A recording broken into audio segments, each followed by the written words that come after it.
从上海车展来看， Looking at the Shanghai Auto Show, Nissan still faces the greatest risks among the three major Japanese brands. The only constant is this massive billboard. 2 years ago, at the Shanghai Auto Show, the biggest space at the entrance to Hall 7 was Nissan's booth. But today, they're sharing a very small booth with Zhenzhou Nissan, showing only a few cars.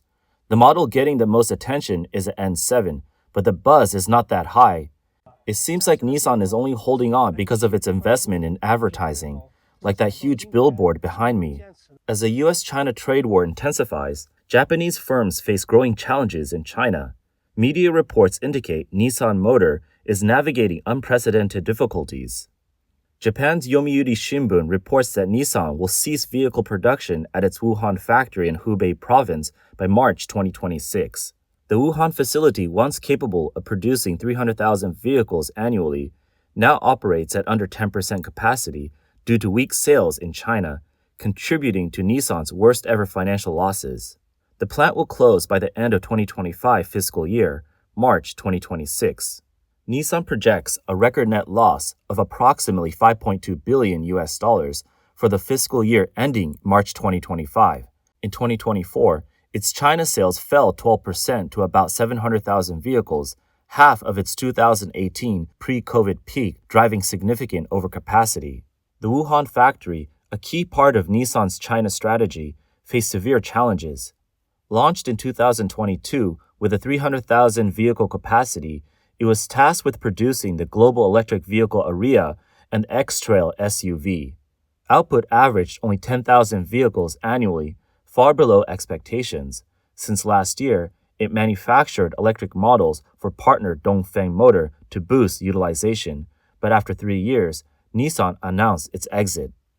Nissan entered China in 1983 and formed Dongfeng Nissan with Dongfeng Motor Group in 1994. It established multiple production bases, manufacturing diverse vehicles from gas power to electric with strong performance. In 2018, sales reached about 1.4 million vehicles, ranking among the top foreign brands. In recent years, Nissan's market performance in China has deteriorated. It closed its Changzhou plant in Jiangsu in June 2024 and announced in February a capacity reduction from 1.5 million to 1 million vehicles. Despite this, overcapacity persists, with executives considering further closures. After exiting Wuhan, Nissan retains 4 production bases in China. To mitigate U.S. tariff impacts, Nissan is reducing China operations while expanding U.S. production. It's exploring transferring some production lines from its Fukuoka, Japan plant, which produces models for the U.S., to American facilities. Production of the Rogue SUV at the Kyushu Fukuoka plant will decrease, with more output shifted to U.S. factories to avoid tariffs. Maeda, a former Nissan used car dealership employee, told overseas media, "Nissan's performance has been poor, impacted by the pandemic and reduced production, compounded by ongoing losses. Moving factories to the U.S. raises fears of layoffs." He added, "Toyota is investing more in U.S. plants, and Honda is shifting hybrid production there. As Japan's key industries decline, unemployment may rise, clouding the country's outlook." Beyond Nissan, Toyota and Honda are expanding U.S. production. Toyota is increasing investment in American plants, while Honda is relocating production from its Saitama, Japan factory to the U.S. On April 23rd, Toyota announced a new production line at its West Virginia plant to assemble hybrid vehicle components, enhancing fuel efficiency and performance. Set to begin operations in late 2026, the investment totals about $88 million. On April 16th, Honda announced it would shift production of the Civic Hybrid for the U.S. market to its Indiana plant. Currently produced at the Yorii factory in Saitama, Japan, with 3,000 units made from February to March, production will end in June and move to the U.S. Midwest. These moves signal Japan's auto industry reducing reliance on China and bolstering U.S. production capacity. Media observers note that Nissan's struggles reflect broader challenges for foreign firms in China, with similar cases becoming common in recent years. Reports show General Motors closed plants in Tianmen, Hubei, and Shanghai in 2021, And Ford shut its Tianjin factory in 2022, facing issues like Nissan, falling sales, fierce competition, and policy uncertainty.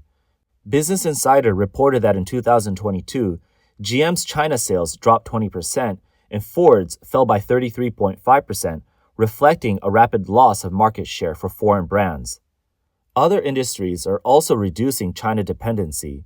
Semiconductor firms are building factories in Southeast Asia and India to mitigate geopolitical risks, indicating a global supply chain reconfiguration to lessen exposure to China's market. These cases form a trend. China's once lucrative market is becoming increasingly competitive, rendering past strategies ineffective for traditional giants like Nissan. The underlying reasons are complex and noteworthy. China's auto market is shaped by government-driven distortions and heightened competition. Government policies significantly contribute to foreign firms' challenges in China. Since the 2015 Made in China 2025 strategy, substantial subsidies have boosted domestic automakers, particularly in electric vehicles, enhancing firms like BYD while pressuring foreign competitors. China imposes barriers on foreign firms, including data localization, forced technology transfers, and strict market access rules, raising costs and undermining competitiveness. Policy opacity and volatility, such as the 2022 zero-COVID measures and the 2023 reopening, hinder market predictability and long-term planning. Government campaigns promote domestic brands, prioritizing them in public procurement and using slogans like "pride in national products" to foster nationalism, further limiting foreign firms' market space through implicit protectionism. China's auto market, especially in new energy vehicles, is intensely competitive. Brands engage in price wars to gain market share, slashing industry profit margins while often neglecting vehicle quality. 但凡说国产车差，合资车好，比如日产天籁轩逸。 Whenever someone says domestic cars are bad and joint venture cars like the Nissan Tiana or Sylphy are good, they get a lot of criticism. Don't tell me you buy domestic cars to support the country. The owners of the domestic brands you support are all driving luxury cars, living in mansions, wearing designer clothes. They use nationalism to manipulate us, the working class, and then they make trash products to profit from us, while they turn around and buy Maybachs. Meanwhile, China's broader economic slowdown and declining consumer confidence have severely impacted businesses operating in the country. In recent years, China has faced multiple economic challenges, including risks from the real estate sector, local government debt, and the lasting impacts of its earlier zero-COVID policies. The slowdown in economic growth directly affects consumer incomes and spending power. 看看现在的消费降级到什么地步了。 Just look at how much consumer spending has downgraded. I was on a business trip from Wuhan recently, and I took a green train. This wasn't during a holiday, but the train was packed. People were crowded in the aisles, by the wash basins, everywhere. I stood for 3.5 hours to get into Xiangyang. I used to ride this green train often, and it was never full. The high-speed train from Hankou to Xiangyang only takes an hour and a half, but it costs 150 yuan. The old green train takes 2 extra hours, but only costs 50 yuan. Money is so hard to earn now. People have learned to budget and spend wisely. 100 yuan is enough for one person's meals for a week.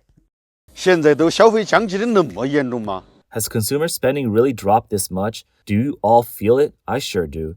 As a used car dealer, I can definitely feel it. People are really waking up. No one is splurging anymore. Nowadays, most of the cars we sell are under 50,000 yuan. Cars priced over 50,000 yuan just don't sell, no matter how good the condition or how new they are.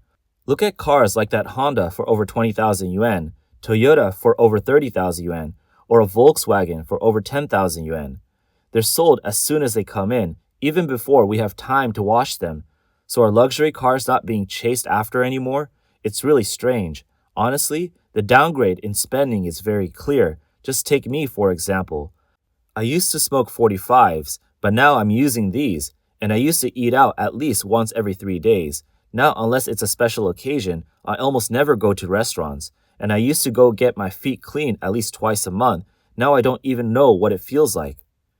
Nissan's sharp contraction in China especially the short lifespan of its Wuhan factory, results from various factors, including China's broader economic conditions and unique market dynamics, which have been decisive factors. The Japanese car market is collapsing. The situation with Japanese cars is plummeting fast. Take the Honda Accord 260 Turbo Fantasy Night Premium Edition, the most reliable model, for example. At the end of last year and just last month, a 2022 model was going for over 130,000 yuan, but now new ones are being sold for the same price. I have 3 of them. Then there's a Mazda Atenza, the most cost-effective B-class car among Japanese cars. I have 2 with 2.5 engines, and no one is even bothering to open the doors.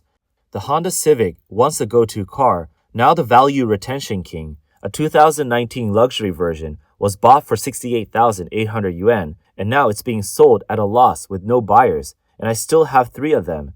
Nissan Sylphy, a reliable and fuel-efficient car with cars priced in the tens of thousands, is also stuck in the shop. No one is buying.